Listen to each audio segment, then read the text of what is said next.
On va donner la parole à Sandro pour commencer. Bonjour Sandro. Bonjour Brigitte, ravi de vous entendre. Bonjour Monsieur Joseph Agostini. Bonjour. Et à tous les auditeurs et les auditrices. Bonjour. Voilà, alors moi je voulais parler d'un modèle. J'ai pas eu d'héritage financier, c'est pas grave. En échange, j'ai eu de vraies valeurs, jolies valeurs, grâce à mon père.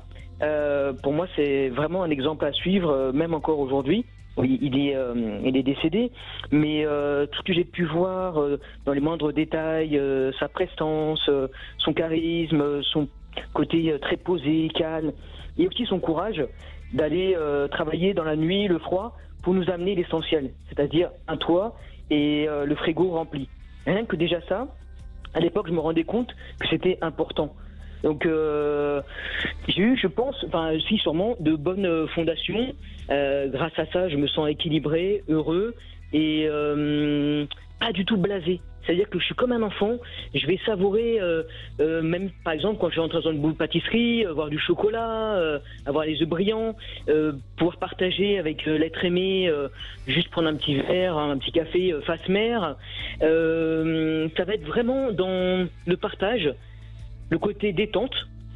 Et voilà, je reviens à ce que je disais à l'instant, pas du tout blasé, parce que c'était marrant, quand on était petit, on n'avait pas vraiment de moyens, mais on jouait aux cow-boys et aux indiens. Mais alors, les cow-boys, c'était les épluchures de pistaches, et les apaches, c'était les épluchures de mandarines. Comme ça, je jouais juste avec ça. Mais ça peut suffire quand on a la chance d'avoir un peu d'imagination.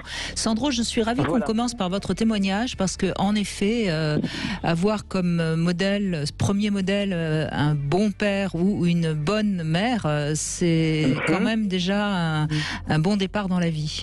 Oui, vraiment. Disons que effectivement, c'est aux antipodes du personnage de mon roman, dans la mesure où vous avez eu dans votre famille votre idole, hein, c'est ce qu'on pourrait dire. Exactement, vraiment ça. Et il n'y a jamais eu un peu d'ambivalence, vous vous êtes pas dit à un moment donné, c'est le faire un peu chuter de son piédestal, ce papa. Non, vraiment jamais. Pas. Ah, non. Moi, j'adorais l'observer, même pour le côté... En revanche, la question, derrière la question de Joseph Agostini, à mon avis, il y en avait une autre. En quoi vous vous différenciez de votre père ? J'essaye d'avoir peut-être un peu plus d'ambition au niveau du travail. Ouais, d'accord. Voilà. Ce serait peut-être la seule chose. Mais tout le reste... Mais de la belle ambition, c'est-à-dire que vous avez une vraie éthique que vous a donnée votre père. On marche pas sur les pieds des autres pour réussir, mais en revanche, on a un socle solide grâce à son père et on essaye d'aller. Enfin, c'est l'ascenseur social dont on parle depuis des générations, qui aujourd'hui est un petit peu fatigué, mais il est bloqué entre premier et deuxième. Oui, absolument. Parce que j'imagine que d'après ce que vous nous racontez, puisque vous nous parlez de vos épluchures d'oranges et de pistaches, votre père était d'un milieu très modeste. C'est ça, c'est ça. Et puis il a exercé aussi un métier alimentaire, on va dire, pour déjà aider ses parents quand c'était l'aîné de la famille, et ensuite le relais avec la femme qu'il aimait, ma mère, pour assumer tous les besoins, quoi. Donc c'est pas un métier passionnant, alors que moi j'ai mis en place l'avantage d'exercer un métier passionnant pour se lever le matin. Est-ce que c'est pas passionnant d'avoir un métier qui permet de nourrir sa famille ? Ah oui, c'est une belle valeur. On doit sûrement être fier. Et il n'était pas du tout le style à se vanter. Il était plutôt posé, calme. Mais je voyais qu'il se donnait à fond et il se plaignait jamais. Alors je suis sûr qu'il devait avoir... En fait, il tenait une station essence. Et la nuit, à l'époque, vous savez, il n'y avait pas de quoi les protéger. Il a dû avoir des cambrioleurs, des agressions et tout, et jamais il nous a inquiétés là-dessus. C'était vraiment le rock, le père, et aussi son côté, parce qu'on parle souvent de couple à votre émission, c'est, ça j'adore, le côté gentleman à l'ancienne.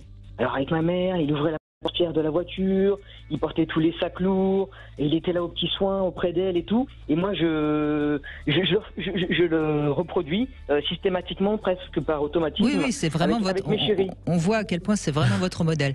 On va revenir aussi sur comment vous vous êtes construit en tant qu'homme et sexuellement, s'il y a peut-être eu d'autres modèles. Sandro, restez avec nous, on se retrouve dans un instant.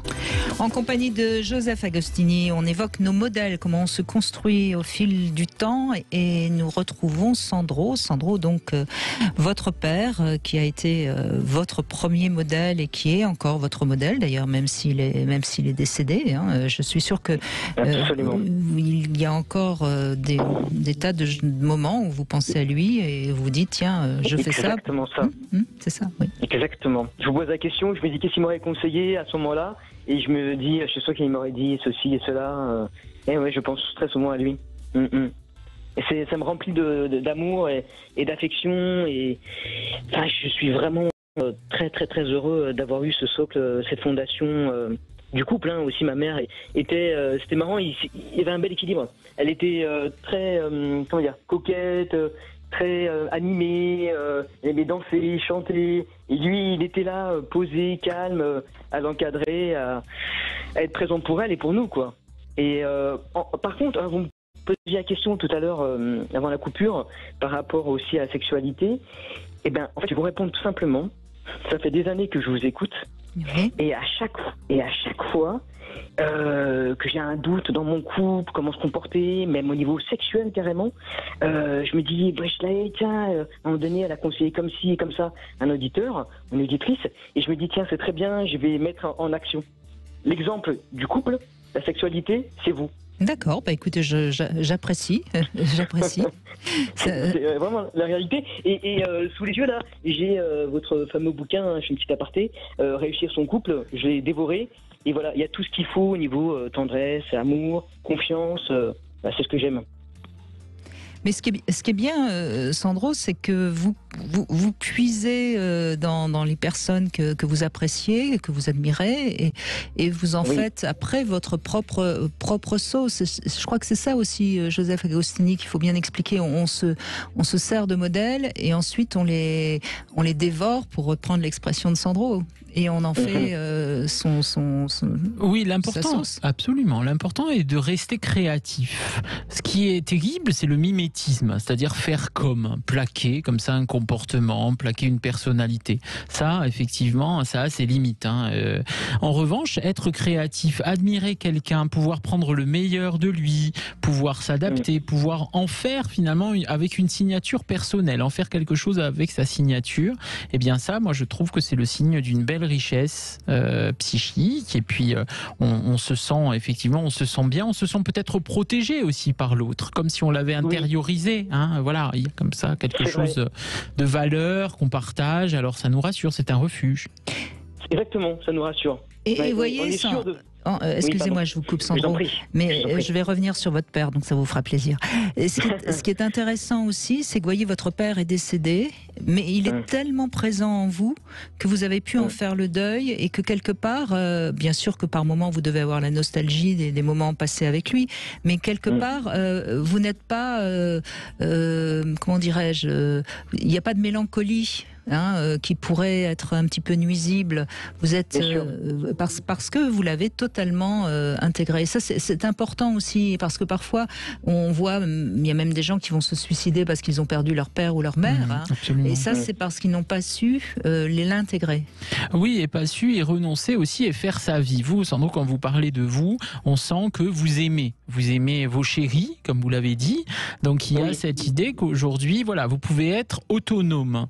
Le danger, quand on aime trop, c'est en fait d'être complètement dépendant effectivement de son parent. Alors là, il n'y a rien de pire, parce qu'on peut pas prendre son envol et on peut se retrouver âgé et encore complètement dépendant. On peut pas aimer quelqu'un d'autre. On peut pas aimer quelqu'un d'autre ailleurs que dans sa famille. Et ça donne effectivement, vous le disiez, Brigitte, c'est de la mélancolie, et ça peut donner vraiment lieu à des conduites suicidaires, oui. Oui, ou en tout cas un état dépressif. Tandis que vous êtes dans la vie. Voilà. Je fais bien la part des choses et je prends toujours le côté positif. Et je suis quelqu'un de très optimiste, Et ça, pareil, c'est vraiment tant mieux pour moi. Hein. Voilà, c'est en moi. Hein. Je sais pas, c'est naturel, spontané. C'est en vous, mais c'est aussi le modèle de famille que vous avez eu, où quelque part on se plaignait pas et on était content de ce qu'on avait. Parce que finalement, quelle est la différence entre le pessimiste et l'optimiste? Le verre est à moitié vide ou à moitié plein, hein, au fond. Exactement. Oui. Des fois même, je vais à l'extrême à dire c'est un mal pour un bien. Il y a une situation où je me dis c'était un mal pour un bien. Et vous avez des enfants, Sandro, vous-même? Non, j'ai pas pu en avoir parce que la femme avec qui j'ai vécu 11 ans ne pouvait pas en avoir. Mon second, on est resté ensemble. J'en ai pas eu. J'ai beaucoup de nièces et neveux, c'est pas pareil, mais... Donc vous n'êtes pas père vous-même. Vous n'êtes pas père vous-même. Vous n'avez pas pu faire comme votre père à ce niveau-là. Non. D'accord. Non, tant pis. C'est comme ça. C'est la vie.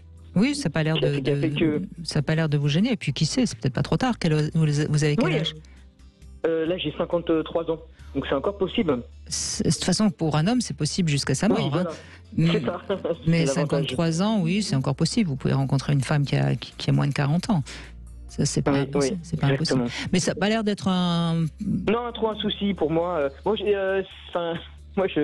marrant parce que je suis fan des animaux.